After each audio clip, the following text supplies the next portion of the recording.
अस्सलामुअलैकुम, कैसे हैं आप सब लोग। उम्मीद है सब खैरियत से होंगे। और आज की जो वीडियो है वो आप लोगों के लिए बहुत ही इंफॉर्मेटिव होने वाली है। और आप लोगों को थंबनेल से भी पता चल गया होगा कि आज का जो हमारा टॉपिक है वो क्या है। टॉपिक नहीं है बल्कि ये डिटेल में मैं आपको इसका प्रैक्टिकल करके दिखाऊंगी। आज हमने करनी है लॉरियल पेरिस का एक्सटेंसो करना है, जिसका कंप्लीट मेथड जो है वो मैं आप लोगों को इस वीडियो में बताऊंगी। और आप लोगों ने वीडियो को एंड तक देखना है, ठीक है। और चैनल को सब्सक्राइब करना मत भूलिएगा। तो आइए चलते हैं फिर वीडियो की तरफ। इसका थोड़ा सा आपको पहले बता दूं, सॉरी, कि ये जो है ये हमारे पास दो क्रीम्स होती हैं एक्सटेंसो की, ठीक है। इसके अंदर एक जो होता है स्मूथनिंग क्रीम होती है, दूसरा हमारा न्यूट्रलाइज़र होता है, ठीक है। न्यूट्रलाइज़र का मतलब होता है कि फिक्सर, ठीक है। जो फर्स्ट क्रीम होती है वो इस तरह से है, इसके ऊपर आपके फर्स्ट या सेकंड स्टेप्स वगैरह नहीं लिखे होते। ये स्मूथनिंग क्रीम है, ठीक है। ये देखें, ये इसके ऊपर लिखा होगा स्मूथनिंग क्रीम। ये आपको 400 ml की पैकिंग में मिलती है, ठीक है। ये इसका पाउच जो है, और इसमें कम से कम आप जो है वो 2 हेयर की आप रिबॉन्डिंग जो है वो कर सकते हैं, ठीक है। और ये मेरे पास जो है वो रेजिस्टेंट सॉरी नॉर्मल है मेरे पास, ठीक है। ये मेरे पास नॉर्मल है। और इसमें 3 तरह की प्रोडक्ट्स आती हैं, ठीक है। 3 तरह की प्रोडक्ट्स ऐसे आती हैं कि एक इसकी जो रेजिस्टेंट है वो थिक और मोटे बालों के लिए होती है, जो कि काफ़ी हेल्दी बाल होता है उसके लिए, ठीक है। और जो सेकंड पे होती है वो उसकी ये वाली क्रीम है, जो कि नॉर्मल के नाम से है। इसके ऊपर पिंक कलर का ये इस तरह से लोगो सा लगा होता है, ये देखें, ये आपको नज़र आ रहा होगा पिंक कलर का, ठीक है।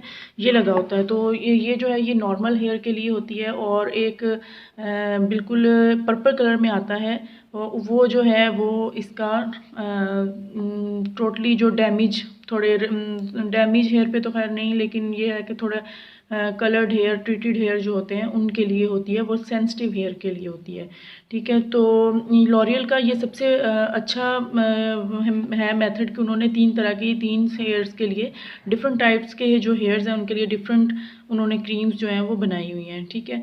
ये बहुत ही ज़बरदस्त रिज़ल्ट्स के साथ है और एक्सपेंसिव ज़रूर हो जाता है, लेकिन ये आपको बहुत ही ग्लॉसिंग, शाइन और स्ट्रेटनिंग आपके बालों में इतनी ज़बरदस्त देता है। और इससे कम बाल जो है, जैसे रिबाउंडिंग के साथ आपका बाल जो है वो कुछ हद तक डैमेज हो जाता है, लेकिन इसके साथ आपका बाल जो है वो बहुत ही खूबसूरत और शाइनी हो जाता है और डैमेज बहुत बहुत कम होता है, ठीक है। तो डैमेज तो होता नहीं है, खैर डैमेज तो नहीं होता, लेकिन ये होता है कि हल्का फुल्का हेयर फॉल जैसे रिबॉन्डिंग में भी हो जाता है, तो इसके साथ वैसा नहीं होता, ठीक है। आज मैं आप लोगों को कंप्लीट इसका जो डेमो है वो दूंगी, मॉडल के हेयर्स पे आपको करके इसका कंप्लीटली मेथड जो है वो बताएंगे, ठीक है। तो इसकी सेकंड क्रीम के बारे में आपको बता दूं। सेकंड क्रीम जो इसकी है वो है न्यूट्रलाइज़र, ठीक है। जब हम लोग कर लेंगे, मतलब हम बालों का क्यूटिकल्स ओपन कर देंगे, तो उसके बाद जब हमने बालों को स्ट्रेटनिंग के बाद फिक्स करना होता है, ठीक है। जो लोग रिबाउंडिंग करते हैं उनको तो फिर आइडिया होता होगा, लेकिन काइंडली घरों में आप लोग ये काम ना किया करें। ये बहुत ही रिस्की काम होता है, इसमें बहुत ज़्यादा जो है एक्सपर्टीज़ होना बहुत ज़रूरी है, ठीक है। ये सेकंड क्रीम है हमारी, इसको हम न्यूट्रलाइज़र कहते हैं। इसके ऊपर भी आपको लिखा हुआ नज़र आएगा। न्यूट्रलाइज़र जो है वो तीनों क्रीम्स के साथ सेम होता है, ठीक है। चाहे आप रेजिस्टेंट ले लें, चाहे आप नॉर्मल ले लें, चाहे आप सेंसिटिव हेयर के लिए ले लें, तो उनके साथ न्यूट्रलाइज़र जो है हमेशा एक ही रहेगा, ठीक है। तो ये हमारा फिक्सर होता है, जिसको फिक्सर कहते हैं। तो अब मैं आपको वीडियो की तरफ चलते हैं। चैनल को जल्दी से सब्सक्राइब करें, लाइक शेयर करें, और फिर आइए मैं आपको दिखाती हूँ कि इसका कंप्लीट मेथड, इसका करने का तरीका साथ साथ फिर आपको बताते जाते हैं।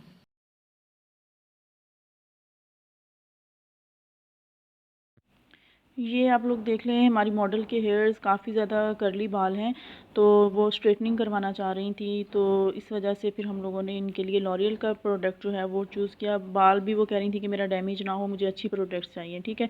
तो ऐसे बालों को सबसे पहले आप आयरन कर लिया करें हल्का फुल्का, ताकि जब आप क्रीम की एप्लीकेशन करें तो आपकी क्रीम जो है वो ईज़िली बालों के ऊपर लग सके, ठीक है। ये हम लोगों ने आयरन किया है इनको, और बाल इनके कुछ जो थे वो हल्के फुल्के सीधे किए, ताकि जब क्रीम लगे तो क्रीम जो है मतलब एक एक बाल के ऊपर क्रीम चली जाए, ठीक है। तो आप लोगों ने क्या करना है कि आयरन के बाद आप लोगों ने बालों को, ये देखें, हमने बाल को पहले घुमा के देखा ठीक है। फिंगर्स के अंदर हमने इस तरह से बालों को घुमाते हैं और फिर चेक करते हैं कि बाल मोटा है या बाल जो है वो नॉर्मल है, तो हम इसके ऊपर कौन सी क्रीम जो है वो अप्लाई करेंगे। अगर बाल मोटा हुआ तो आपको फिंगर के अंदर घूमता हुआ होगा, और अगर आपका बाल जो है वो बारीक हुआ तो वो आपको फिंगर्स के अंदर इस तरह से घूमता हुआ फील नहीं होगा। ठीक है, इस बाल को चेक करने का मेथड ये होता है। ठीक, इनका बाल जो था वो नॉर्मल था, बहुत ज़्यादा इनका बाल मोटा नहीं था और बहुत ज़्यादा बारीक भी नहीं था, इसलिए हमने इनके ऊपर नॉर्मल वाली क्रीम ही सिलेक्ट की थी।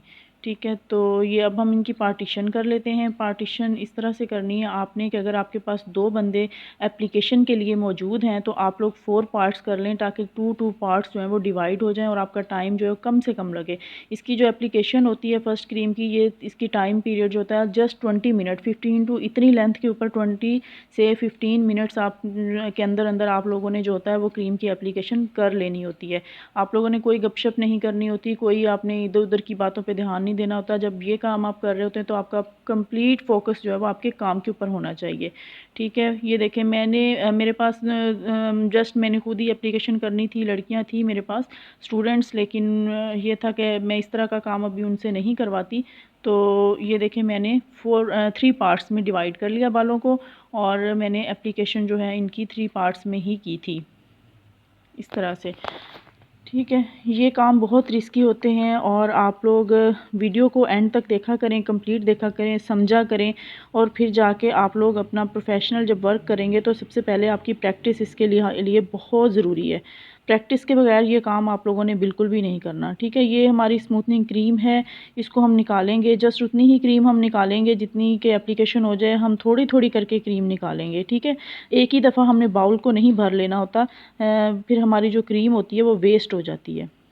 तो आपको इस चीज़ को मेक श्योर करना है कि आपका जो बाउल है उसके अंदर पानी वगैरह नहीं होना चाहिए, ब्रश जो है वो बिल्कुल नीट क्लीन होना चाहिए। इस तरह से अच्छी तरह से क्रीम को आप लोगों ने हिला लेना है, हिला के आप लोगों ने एप्लीकेशन स्टार्ट कर देनी है। और एप्लीकेशन आपने इस तरह से बैक साइड से ही करनी होती है, और अच्छी तरह से मल्सीफाई करके बालों के अंदर पेनिट्रेट करना होता है क्रीम को। और ये देखें, फिर फ्रंट के जो बाल हैं वो फ्रंट की तरफ रहेंगे और बैक के बाल जो हैं उनको बैक की तरफ ही आपने रखना है। इस तरह से सेक्शन बाय सेक्शन आप लोगों ने क्रीम को अप्लाई करते जाना है। जल्दी से जल्दी आपने ये काम करना है, बातों में बिल्कुल भी नहीं लगना, और जितना जल्दी हो सके आप क्रीम की एप्लीकेशन कंप्लीट कर लें। क्रीम की जब एप्लीकेशन हो जाए कंप्लीट आपके बालों के ऊपर, तो उसके बाद इसकी आपने टाइमिंग जो है वो नोट करनी है। ठीक है, और आपने मतलब 10 किसी बार बार बालों को चेक करना है। कुछ लोगों के जो बाल होते हैं वो तकरीबन 10 मिनट्स में भी रिज़ल्ट आ जाता है, कुछ लोगों के बालों पे जो रिज़ल्ट है वो 20 मिनट्स भी लेता है। मैक्सिमम जो इसका टाइम होता है ना वो तकरीबन 40 मिनट्स होता है। 40 मिनट से ऊपर हम बालों के ऊपर इसको रख ही नहीं सकते। ठीक है, ये देखें, ये चेक करने का मेथड आप देख लें। जो मैंने सबसे पहले जहाँ मैंने क्रीम की एप्लीकेशन की थी वहाँ से मैंने थोड़े से बाल लिए हैं, तकरीबन 2 या 3 बाल आपने लेने हैं, और उसको इस तरह से आपने खींच के देखना है, दोनों साइडों से बाल को पकड़ लेना है और फिर इस तरह से खींचना है। ठीक है, ये देखें, और अगर तो बाल जो है वो आपका लंबा होता जाएगा तो समझें आपका रिज़ल्ट आ चुका है। ये देखें, इसमें बाल में रिज़ल्ट आ चुका है। और आपने अगर बाल आपका टूट जाता है, ठीक है, ये देखें, इस तरह जब हम करते हैं बाल को खींचते हैं दोनों साइडों से, अगर तो बाल टूट रहा है तो समझे फिर आपका जो रिज़ल्ट है वो, तो मेरे इसके बालों में रिज़ल्ट बिल्कुल आ चुका है। और आपने जगह जगह से एक एक पॉइंट से आपने बाल को चेक करना है, सिर्फ एक ही जगह से चेक करके नहीं वॉश करवाना। ठीक है, हर जगह से आपने बार बार चेक करना है कि कहाँ से कहीं से कोई रिज़ल्ट रह तो नहीं गया, क्योंकि ये जो होता है हमारे क्यूटिकल्स ओपन होते हैं, हमारा बाल जो होता है वो बिल्कुल हमने ओपन करना होता है। ठीक है, और जहाँ पे ये इस तरह होगा नहीं रिज़ल्ट आएगा तो फिर ये देखें उस जगह से फिर हमारा जो है वो केमिकल वर्क जो कंप्लीट नहीं होगा, तो फिर वहाँ जो है काम करना मुश्किल हो जाएगा। ठीक है, बार बार कॉम करके तो इससे वॉशिंग का जो काम था वो थोड़ा सा स्किप हो गया, वो मैं आपको दिखा नहीं सकी। ये थोड़ा सा मेरे से वॉशिंग का जो था वो मैंने पहले भी आपको बताया कि मेरे से स्किप हो गया था, वीडियो थोड़ा सा नहीं बन सका। तो ये देखें, अब बालों को वॉश कर लिया हमने अच्छी तरह, और फर्स्ट क्रीम की एप्लीकेशन से ही आप चेक करें कि उनके बाल काफ़ी हद तक जो है वो बाल ओपन हो गया है, काफ़ी कर्ल जो है वो ख़त्म हो गया है, फ्री हो गया है। तो अब बारी आ जाती है आयरनिंग की। तो आयरनिंग हम कर रहे हैं, ये देखें, इस तरह से आपने बारीक बारीक से सेक्शन लेने हैं और आपने तकरीबन एक जो हम सेक्शन उठाते हैं उसके ऊपर 8 to 10 टाइम आपने बाल को स्ट्रेट करना है, ठीक है। जब तक आपको बिल्कुल ये ना लगे कि आपके बाल के अंदर शाइन आ गई है, फुल ग्लॉसिंग आ गई है, तब तक आपने बाल को नहीं छोड़ना, ठीक है। शाइनिंग होगी उतना ही अच्छा आपका रिज़ल्ट होगा। आयरनिंग का रिज़ल्ट जो है वो आपकी कंप्लीट जो एक्सटेंसो है, रिबॉन्डिंग है या केराटिन है, तो सबसे ज़्यादा रिज़ल्ट जो होता है वो आपका उसी पे होता है, आयरनिंग के ऊपर होता है, ठीक है। लेकिन एक्सटेंसो में बालों के अंदर बहुत ज़्यादा ग्लॉसिंग आ जाती है। आप ये देखें, मुझे देख के इतना खुशी हो रही थी कि ये बहुत ही ऑसम इनका रिज़ल्ट आया था। बालों के अंदर बहुत ज़्यादा शाइन आ गई थी और बहुत खूबसूरत लगने लग गया था बाल, ठीक है। अब ये सेकंड क्रीम की एप्लीकेशन हमने कर दी, बालों को थोड़ी देर हमने रखा था, ठंडा किया था, और फिर सेकंड क्रीम की एप्लीकेशन मैं आपको नहीं दिखा सकी, लेकिन ये देखें आप, जिस तरह से फ़र्स्ट क्रीम की एप्लीकेशन थी सेम वैसे ही एप्लीकेशन थी, ठीक है। ये देखें हमने एप्लीकेशन कर दी। अब हमने वॉश कर दिया, और वॉश के बाद एप्लीकेशन जो थी वो हमने तकरीबन 20 मिनट्स जो थी वो मैंने की थी, क्योंकि इनका जो बॉन्ड्स था वो काफ़ी लेट ब्रेक हुआ था,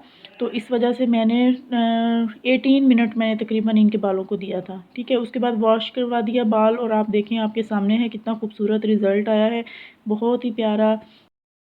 अब इन हेयर्स को हम लोग, मैं 48 आवर्स के बाद इनको दोबारा से बुलाऊंगी, और आफ्टर वॉश का रिज़ल्ट जो है वो भी आप लोगों के साथ लाजमी शेयर करूंगी। उसके लिए आप लोग मेरी नेक्स्ट वीडियो का वेट कीजिएगा। ये जो वीडियो थी काफ़ी लॉन्ग हो जाती, तो अगर मैं 2 दिन 3 दिन बाद भी इसको अपलोड करती तो ठीक है, तो इसलिए मैंने जस्ट एक ही वीडियो बनाई है। नेक्स्ट वीडियो जो है वो सेकेंड पार्ट में होगी, ये फर्स्ट पार्ट है, ठीक है।